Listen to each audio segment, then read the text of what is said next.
Part 2 ഗെയിമിങ്ങിലേക്ക് എല്ലാവർക്കും സ്വാഗതം. നമ്മുടെ ലൈവ് ഓണ സ്കീം പറഞ്ഞില്ലേ, ഒരു വീഡിയോ ഞാൻ നേരത്തെ ചെയ്തിട്ടുണ്ട്. അതിന്റെ എന്താ പറയാ ഡിഫി അല്ലെങ്കിൽ ദൂഷ്യവശങ്ങൾ എന്താന്ന് വെച്ച് കഴിഞ്ഞാൽ, ഈ സാധനത്തിൽ നമ്മൾ ലൈവ് ചെയ്യുമ്പോൾ മെയിൻ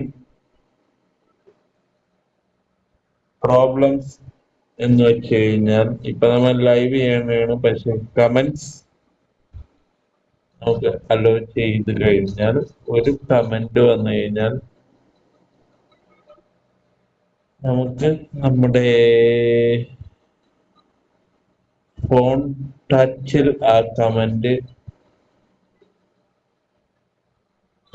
പബ്ലിഷ് ചെയ്യും. പക്ഷെ ആ കമന്റ്സ് സൈഡിൽ ഇപ്പൊ നമ്മൾ ഗൺ ഷിഫ്റ്റിംഗ് ആണോ എന്ത് പ്രോസസ് ആണോ യൂസ് ചെയ്യുന്നത്, അത് അവിടെ ബ്ലോക്ക് ആവും. ഈ ഒരു ദൂഷ്യവശം മാത്രമേ എനിക്ക് തോന്നിയുള്ളൂ. പിന്നെ ഓഡിയോൻ്റെത് എന്ന് പറഞ്ഞു കഴിഞ്ഞാൽ അടുത്ത വീഡിയോയിൽ പറയാം. അപ്പൊ ഓക്കെ, വീഡിയോ ഇനിയും കാണുവാൻ താല്പര്യമുണ്ടെങ്കിൽ ചാനൽ സപ്പോർട്ട് ചെയ്ത് ലൈക്ക് ഇട്ട്